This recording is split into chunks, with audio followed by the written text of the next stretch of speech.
Salut tout le monde, on se retrouve aujourd'hui pour une nouvelle vidéo. Durant le confinement, j'en ai profité pour faire un peu de tri dans mon armoire parce que je me suis rendu compte qu'il y a pas mal de matériel que je n'utilisais peu, voire pas du tout.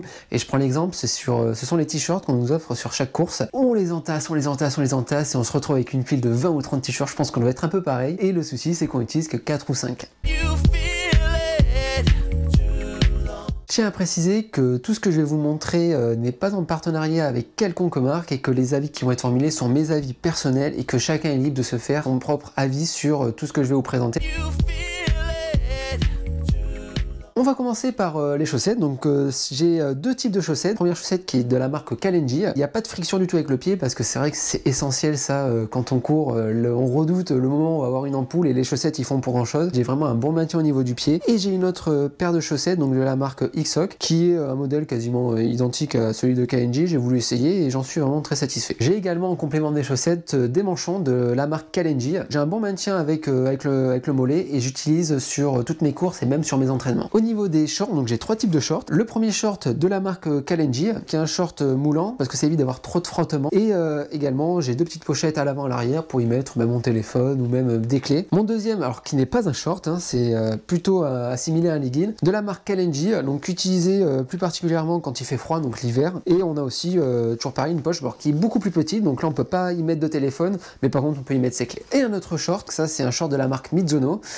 Et aussi, vous pouvez le voir, ici j'ai un logo, donc c'est le logo de l'association Happy Running Crew, donc je vous mets tous les liens dans la description si vous voulez les voir. C'est l'association dans laquelle je suis adhérent. Et franchement, je suis assez satisfait puisque, alors déjà, j'ai un bon maintien au niveau de la ceinture et le textile est extrêmement fin et on le sent quasiment pas, donc j'ai pas de problème de frottement avec. Concernant les t-shirts, alors j'en ai plus que deux, mais là je vous en présenté deux, c'est vraiment les deux que j'utilise régulièrement. Donc un premier de la marque Kalenji, sur les épaules, vous pouvez voir ici, j'ai des petites accroches donc qui me permet d'avoir un bon maintien avec mon sac. On a aussi des petites pochettes à l'arrière, donc ça franchement c'est un truc que j'apprécie, moi avoir plein de rangements ça évite forcément d'avoir un sac. Mon deuxième t-shirt donc de la marque Mizuno, toujours pareil de l'association, et je dois avouer que la qualité est quand même top parce que ça fait 2 ans que je l'ai, j'utilise un sac et j'ai pas de trou, j'ai rien. Au niveau des pulls, j'ai trois types de pulls.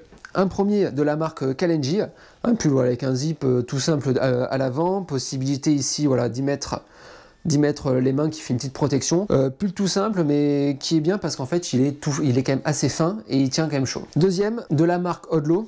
Donc pareil, un peu type polaire, avec une capuche, chose qu'on n'avait pas forcément sur le Kalenji. En plus, petite particularité, c'est que vous voyez ici, on a le col qui s'arrête, enfin la délimitation pardon avec le cou, et ça monte un peu plus, ça évite de prendre un buff quand on va courir. Troisième pull de la marque Mizuno, donc toujours pareil, le pull de l'association, pull qui est relativement épais, donc qui tient quand même bien chaud, et c'est vrai que c'est pas un pull que je vais utiliser tout au long de ma course, puisque au bout d'un moment je crève de chaud concrètement, mais par contre je l'utilise souvent avant et après la course pour me tenir au chaud. Concernant les parkas, j'ai deux types de parkas. La première de la marque Kalenji, donc vous voyez quand même je suis assez fourni en Kalenji, pourtant je n'ai aucun partenariat avec cette marque. Petite particularité, c'est une parka qui est extrêmement fine, donc qu'on ne sent pas forcément sur soi, par contre qui protège énormément du vent. Donc ça c'est plus une parka que je vais utiliser lorsque je vais courir. Deuxième parka, donc de la marque Mizuno, toujours pareil, de l'association. Alors ça par contre elle est un peu plus lourde, du coup je vais plus l'utiliser avant et après ma course. Concernant les accessoires, je vais commencer par vous présenter les sacs. Alors premier sac qui est de la marque Red Light, donc qui est un sac plus adapté je pense pour du trail. C'est vrai que pour de la course sur route, je vais plus favoriser un autre sac que je vais vous présenter. Ce qui est bien c'est qu'il y a pas mal de rangements et on a toujours pareil, bon ça c'est sur tous les types de sacs de course à pied, on a ces petites accroches pour bien maintenir, et ce qui montre bien que c'est quand même un sac de trail, c'est qu'on a le petit sifflet à l'avant. Deuxième sac de la marque Oxitis que j'utilise aussi sur certaines courses et plus particulièrement aussi des fois sur des entraînements. Il n'y a pas de sangle, c'est juste avec du scratch. Et toujours pareil, on a toujours la poche à l'arrière qui permet de mettre un pull ou une veste, et des petites poches à l'avant. Troisième sac que j'utilise régulièrement sur mes courses de la marque Kalenji. Donc franchement c'est un petit sac qui est vraiment sympa puisque à l'arrière on a une poche classique. À l'avant on a aussi des poches, alors on n'a aucun zip contrairement aux autres sacs, ce qui permet d'avoir un accès facile par exemple au téléphone quand on court si jamais on reçoit un appel. Et dernier sac qui est plus s'apparenté à un gilet, donc de la marque Kinetic. Je l'utilise pour y mettre juste le téléphone et les clés, et puis il est extrêmement extrêmement léger, on le sent quasiment pas. Que serait la course à pied sans nos écouteurs? De nombreux runners utilisent des écouteurs pour faire passer le temps et puis voilà, ça permet de s'évader. Donc les premiers que je vais vous présenter sont de la marque Aftershocks, donc ce sont les Trek Air. Petite particularité de ces écouteurs, c'est qu'ils ne se mettent pas dans les oreilles, comme vous pouvez le voir.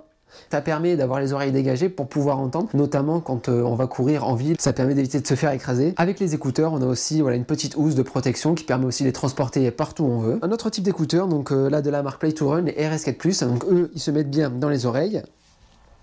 Et je n'ai pas besoin d'utiliser le téléphone parce que oui, sur les Aftershocks, ils étaient en Bluetooth. Du coup, j'étais obligé d'avoir mon téléphone. Ils ont une mémoire de 4 Go sur lesquelles je peux mettre de la musique. Ensuite, j'ai une casquette donc de la marque Red Light. Donc, casquette en soi basique. Il n'y a pas besoin d'avoir forcément du matériel spécifique. Là, c'est vraiment, je suis tombé sur une bonne occasion. J'ai dit, allez. En plus, elle est extrêmement légère. Hein.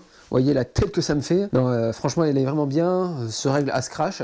Et puis en plus, j'ai possibilité, alors ça je l'ai plus, je l'ai jeté. C'est derrière, je pouvais mettre une protection pour la nuque quand on court au soleil. La frontale, donc ça c'est plus pour la nuit. C'est un cadeau que m'a fait ma soeur. Donc merci d'ailleurs. J'ai pas eu le temps de l'utiliser parce que je l'ai eu avant le confinement. Et avant, j'avais une frontale de chez Quechua.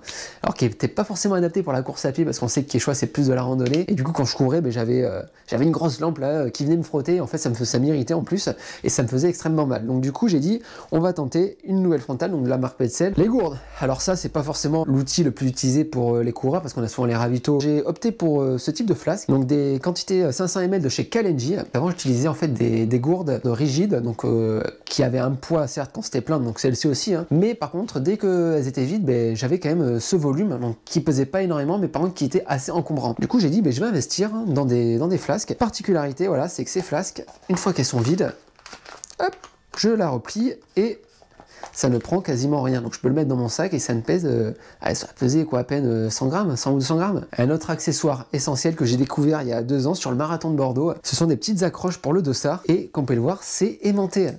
Donc ça évite de faire des trous dans nos affaires. Et je les ai eu sur le stand de Iron. Dernier élément essentiel au runner, la montre. Alors là, je suis sur un modèle Polar Vantage V. Ce que j'aime bien sur cette montre, c'est le bracelet qui est coloré. C'est vrai que souvent c'est du noir ou du blanc, mais c'est pas ça franchement qui m'a fait changer de montre. J'ai un écran qui est tactile. Des fois dans le feu de l'action, on se dit sur quel bouton il faut que j'appuie et tout. Et là, j'ai juste à appuyer sur mon écran et puis c'est parti pour le chrono. Et aussi ce que je voulais savoir, le cardio au poignet. Alors certains vont me dire oui, mais c'est pas forcément ce qu'il y a de plus précis. Peut-être, mais en attendant, moi je suis pas hyper fan de la ceinture, donc c'est pour ça que j'ai opté pour la Polar Vantage V. Concernant le matériel vidéo, donc ce avec quoi je filme, je fais toutes mes vidéos, j'ai une GoPro Hero 5, donc c'est la GoPro qui filme actuellement. Ça fait 3 ans que je l'ai et j'ai eu aucun souci, pourtant elle en a pris des gamelles, par exemple sur le trail de Fronsac, et elle est toujours là, j'ai aucun souci avec, que ce soit sur la qualité d'image, même sur la qualité de son. Outil essentiel pour filmer, le stabilisateur, donc là je suis sur un modèle de la marque Feiyu G5, donc c'est ce qui permet d'éviter d'avoir le mal de mer lorsque vous visionnez mes vidéos. Je suis sur un modèle donc avec axe 360 que je peux régler ici. Donc là, bon, je vais pas le mettre en marche parce que quand il n'y a pas la caméra, ça peut abîmer le stabilisateur. Au niveau du poids, il pèse 500 grammes, donc bon, ça fait quand même du poids, mais bon, je le regrette pas quand je vois la qualité de stabilisation au niveau de l'image. Récemment, j'ai aussi investi sur un nouveau, donc c'est le Feiyutech G6 que j'ai pu utiliser sur le marathon des jardins, qui est livré dans sa petite pochette, donc c'est assez pratique parce que si jamais je pars en voyage ou quoi que ce soit et je veux filmer, j'ai de quoi le protéger. À l'intérieur, ça se présente comme ça. Donc vous voyez, il est déjà un petit peu plus imposant. Donc quand je compare les deux, voilà, il est un peu plus gros, il pèse aussi, je crois, 200 grammes de plus. Toujours pareil, hein, je suis sur axe 360, je peux diriger via ici, je peux même avoir le niveau de la batterie du stabilisateur, et je peux aussi le contrôler avec mon téléphone. Donc je l'ai essayé, voilà, sur le marathon des jardins, c'est vrai que c'est pas forcément l'idéal sur des courses longues, alors peut-être que sur des 5 ou 10 km, même pour faire des vlogs, c'est l'idéal, parce que je peux y mettre un appareil photo. Concernant le logiciel avec lequel je fais mes montages vidéo, je suis avec le logiciel de Apple, donc le iMovie, donc logiciel basique mais qui me permet, voilà, qui me satisfait amplement. On arrive au terme de cette vidéo. N'hésitez pas à mettre en commentaire ce que vous utilisez aussi comme matériel. À vous maintenant de me présenter votre matériel. N'hésitez pas à mettre un petit pouce bleu si la vidéo vous a plu et également à vous abonner et activer la cloche des notifications pour rater aucune de mes vidéos. Moi je vous dis à très vite pour une prochaine vidéo. Ciao ciao et prenez soin de vous.